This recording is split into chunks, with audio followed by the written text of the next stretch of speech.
جس دھرتی پر اللہ کا حکم ٹوٹتا ہے اس دھرتی پر سکھ آ ہی نہیں سکتا، اس دھرتی پر، اس خطے پر اللہ پاک کی رحمت آ ہی نہیں سکتی، برکت آ ہی نہیں سکتی۔ لوگ سمجھتے ہیں کہ ہم اللہ کی نافرمانیاں تو دھڑا دھڑ کرتے چلے جائیں، کوئی وظیفہ ہمیں ایسا مل جائے کہ جب کبھی مسئلہ آئے فر وظیفہ پڑھ لیں، 1000 دفعہ، 2000 دفعہ، 4000 دفعہ وظیفہ پڑھنے سے ہمارے مسئلے حل ہو جائیں۔ میرے دوستو، کیا وظیفے، کیا وظیفے، کیا یہ وظیفے، کیا یہ تعویذ اور یہ کیا ورد الوظیفے اللہ پاک کے قانون کو بدل سکتے ہیں؟ اللہ تعالیٰ فرماتے ہیں وَلَنُذِيقَنَّهُم مِّنَ الْعَذَابِ الْأَدْنَىٰ دُونَ الْعَذَابِ الْأَكْبَرِ لَعَلَّهُمْ يَرْجِعُونَ۔ اللہ فرماتے ہیں جب میرے بندے مجھ سے منہ موڑتے ہیں، میرے احکام کو توڑتے ہیں اور میرے نبی کی زندگی کو چھوڑتے ہیں، اللہ تعالیٰ اس آیت میں قسم کھا کے فرماتے ہیں میں ضرور بضرور ان کو جہنم کی تکلیف سے پہلے دنیا کی تکلیف میں مبتلا کرتا ہوں، اور اس لیے کرتا ہوں لعلہم یرجعون، تاکہ ان کو سمجھ آ جائے اور ان کی عقل ٹھکانے آ جائے اور یہ نافرمانی کی زندگی چھوڑ کے واپس اللہ کی طرف آئیں۔ اس لیے بھیجتا ہوں۔ میرے دوستو، آج آپ کوئی گھر دیکھیے، کوئی بازار دیکھیے، کوئی دفتر دیکھیے، کوئی شادی ہال دیکھیے، کوئی سڑک دیکھیے، کوئی ٹرین دیکھیے، کوئی جہاز دیکھیے، کوئی گاڑی دیکھیے، کوئی ایسی جگہ ہے جہاں اللہ کی نافرمانیاں نہ ہو رہی ہوں، اللہ کی نافرمانیاں نہ ہو رہی ہوں، اللہ کے احکام نہ ٹوٹ رہے ہوں، نبی کے طریقے نہ ٹوٹ رہے ہوں۔ خاص طور پر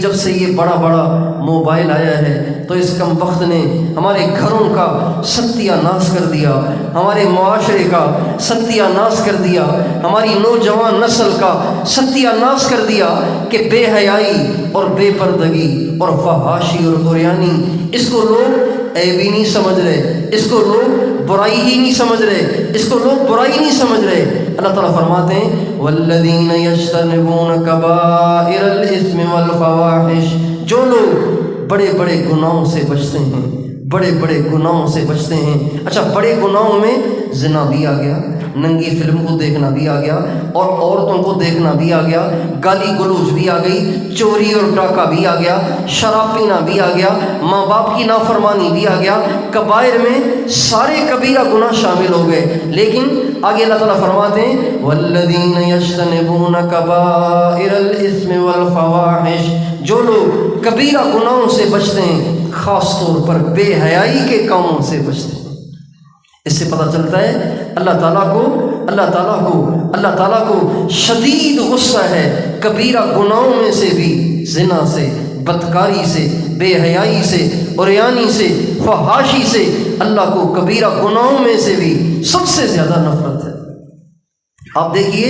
اللہ تعالیٰ نے قرآن پاک کے اندر بہت سی قوموں کے واقعات سنائے جو گناہوں کی وجہ سے پکڑے گئے اور ان پہ عذاب آیا۔ قوم نوح کا واقعہ آپ نے سنا ہوگا، سیلاب آیا، غرق ہو گئے۔ قوم صالح علیہ السلام کا واقعہ اللہ نے سنایا، ایک فرشتے نے چنگھاڑ ماری، سب کے سب ہلاک ہو گئے۔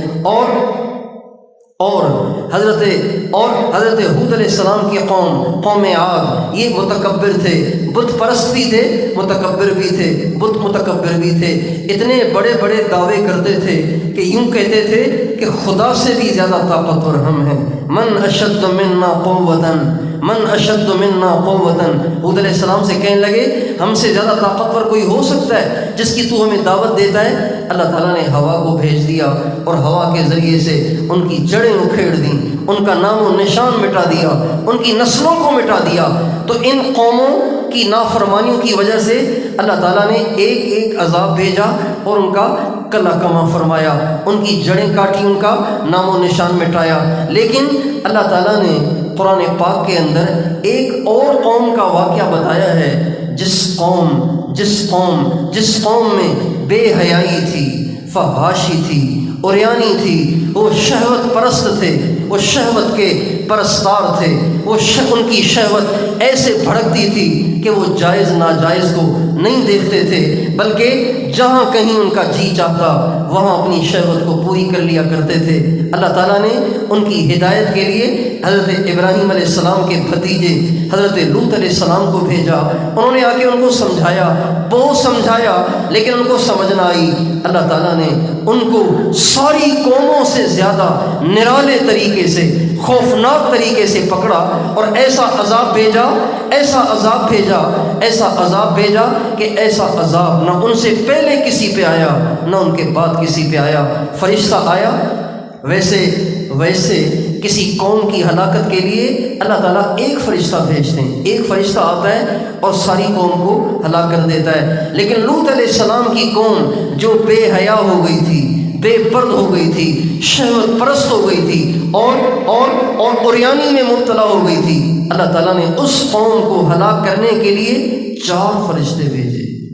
جبریل علیہ السلام، میکائیل علیہ السلام، اسرافیل علیہ السلام، اسرائیل علیہ السلام۔ اتنے بھاری بھرکم فرشتے۔ اسرافیل علیہ السلام وہ ہیں جن کے ذریعے سے اس پوری کائنات کو ہلاک کیا جائے گا، توڑا پھوڑا جائے گا۔ آسمان، زمین، ستارے، سیارے، کہکشائیں، ان سب کو ختم کیا جائے گا، پرزا کیا جائے گا اکیلے اسرافیل کی پھونک سے۔ لیکن اللہ تعالیٰ نے اس قوم پر اپنا غصہ نکالنے کے لیے، اپنا غصہ دکھانے کے لیے، ان کے فعل سے نفرت کے اظہار کے لیے اللہ نے 4 فرشتے بھیج دیے ان کو ہلاک کرنے کے لیے۔ فرشتوں نے ان کی بستیوں کو اپنے پروں پہ اٹھایا اور آسمان کی طرف اسے لے گئے، یہاں تک کہ بستی کے مرغوں کی اذانیں آسمان کے فرشتوں نے سنی اور پھر وہاں سے ان کو الٹ کے پلٹا گیا اور پھینکا گیا۔ فجعلنا عالیہا سافلہا وامطرنا علیہا حجارۃ من سجیل۔ اللہ تعالیٰ نے پھر اس کے بعد ان کو پٹخ کے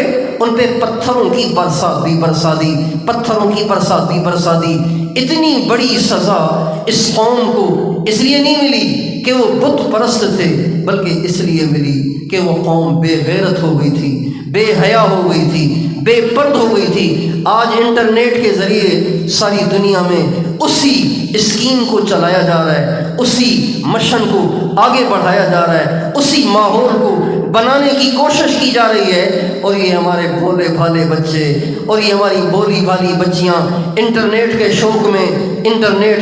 میں اچھے مناظر دیکھنے کے شوق میں اپنا ایمان بھی گنوا رہے ہیں، اپنا حیا بھی گنوا رہے ہیں، اپنی غیرت بھی گنوا رہے ہیں، اپنا دین بھی گنوا رہے ہیں، اپنا ایمان بھی گنوا رہے ہیں۔ میرے بھائی اور دوستو، ضرورت ہے کہ ہم سب کے سب اس فحاشی، اس عریانی، اس بے دینی، اس بے حیائی اور بے غیرتی سے خود بھی بچیں، اوروں کو بھی بچنے کی تلقین کریں، اوروں کو بھی سمجھائیں۔ موبائل نے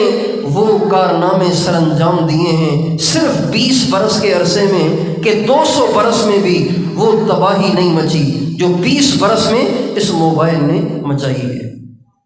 اس لیے اللہ تعالیٰ فرماتے ہیں ان تجتنبوا کبائر ما تنہون عنہ نکفر عنکم سیئاتکم وندخلکم مدخلا کریما۔ میرے بندو، اگر تم ان بڑے بڑے گناہوں سے اپنے آپ کو بچاؤ گے تو اگر تم سے اس کے علاوہ خطائیں ہو بھی گئیں تو میں تمہاری خطاؤں کو معاف کر دوں گا اور ہمیشہ تمہیں جنت میں داخلہ عطا کر